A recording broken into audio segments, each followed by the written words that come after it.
রাজপথে। বাংলাদেশের স্বাধীনতার পর থেকে কোন একটা নিয়ে উদাহরণ তারা দেখাতে পারবে না যে বাংলাদেশের সংখ্যালঘু নির্যাতন হয়েছে।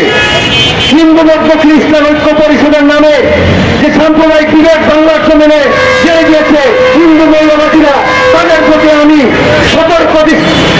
সতর্ক আহ্বান রাখতে চাই। তাদেরকে বলতে চাই এটা অচিরেই অবিলম্বে বিলুপ্ত করতে হবে। কারণ মুসলমানকে বাদ দিয়ে শুধুমাত্র হিন্দু বৌদ্ধ খ্রিস্টানদের নাম রেখে এটা দিয়ে আসলে সাম্প্রদায়িক সম্প্রীতি প্রমাণ করার কোনো সুযোগ নেই। আপনারা মনে করবেন না যে আমরা কিছুই বুঝি না, আমরা কিন্তু সবই বুঝি। আপনারা তলে তলে স্কুল দিয়ে এদেশে মৌলবাদী হিন্দু সঙ্গীত একটা RSS আর হচ্ছে বজরং দলের মতো ভারতের তৈরি করার চেষ্টা করবেন, সেটা এদেশে হতে দেওয়া যাবে না।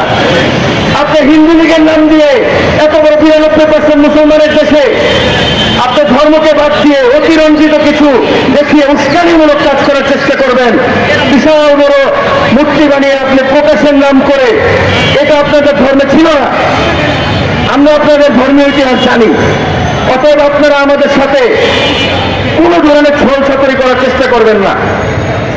আপনারা সতর্ক হয়ে যান, আপনারা দেশপ্রেমে জাগ্রত হন, আপনারা নিজেদেরকে বাংলাদেশি হিসেবে চিন্তা ভাবনা করার চেষ্টা করুন। যারা নিজেদেরকে বাংলাদেশ হিসেবে চিন্তা করার চেষ্টা করে তারা কখনো সংখ্যালঘু হতে পারে না। বাংলাদেশে কখনো বাংলাদেশিরা সংখ্যালঘু নয়। আপনারা ঘুরে ফিরে সংখ্যালঘু, আপনারা ঘুরে ফিরে সেই বক্তব্য এবং ভাষায় ভারতের আপনারা কি বলে সাহায্য সহযোগিতা চান। তার মানে কি? আপনারা তো অন্তরে এবং মস্তিষ্কে আপনারা হচ্ছে ভারতকে ধারণ করেন, বাংলাদেশকে ধারণ করেন না। কত পার্সেন্ট হিন্দু ভারতে এই ভিসা নীতি সচলের জন্য যাচ্ছে, এগুলো তীক্ষ্ণ নজরদারি করা প্রয়োজন। কোন কোন নাগরিক ভারতে যাচ্ছে এগুলো নিশ্চিত হওয়া প্রয়োজন সরকারের খাতায়। বাংলাদেশ থেকে কোনোভাবে যেন ওরা অর্থ পাচার না করতে পারে, আর নাগরিকত্ব পেলে সেটা যেন ভারত বাংলাদেশকে জানায়। এবং এটা যদি ভারত না জানায় তাহলে জাতিসংঘে এই ব্যাপারে একটা প্রস্তাবনা বাংলাদেশ রাখতে পারে যে ভারতে বাংলাদেশ থেকে গিয়ে যারা নাগরিক হবে এই লিস্ট বাংলাদেশে একটা হস্তান্তর করতে হবে।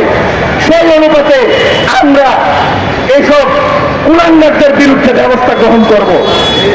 যারা দেশে থেকে দেশের বিরুদ্ধে, দেশের সামাজিক ব্যবস্থার বিরুদ্ধে, দেশের অর্থনৈতিক ব্যবস্থার বিরুদ্ধে দাঁড়ায়, এসব কুলাঙ্গারদের বিরুদ্ধে আমরা ব্যবস্থা নিব। আর বিশ্বে মুসলিম নির্যাতনকারীদেরকে সতর্ক করে দিতে চাই, আপনারা সতর্ক হয়ে যান। আমরা এখনো আপনাদের প্রতি মানবিক দৃষ্টিকোণ থেকে কোনো ধরনের যে আগ্রাসী মনোভাব যারা রাখে তাদেরকে আমরা কোনো ধরনের তাদের সাথে চাই না। কিন্তু আপনারা এটা মনে রাখবেন না, যারা মুসলিম উম্মাহ আছে তাদেরকে সহযোগিতার জন্য আমরা কিন্তু পা বাড়াবো। আপনারা আর মুসলমানদেরকে অত্যাচারের জন্য পা বাড়াবেন না। শান্তির পথে ফিরে আসুন। মানবিক দৃষ্টিভঙ্গি থেকে প্রত্যেকটা স্বাধীন সার্বভৌম রাষ্ট্রের অধিকার নিয়ে চিন্তা করুন এবং আসুন আমরা সবাই মিলেমিশে পৃথিবীতে বসবাস করতে পারি সেই পরিবেশ তৈরি করুন।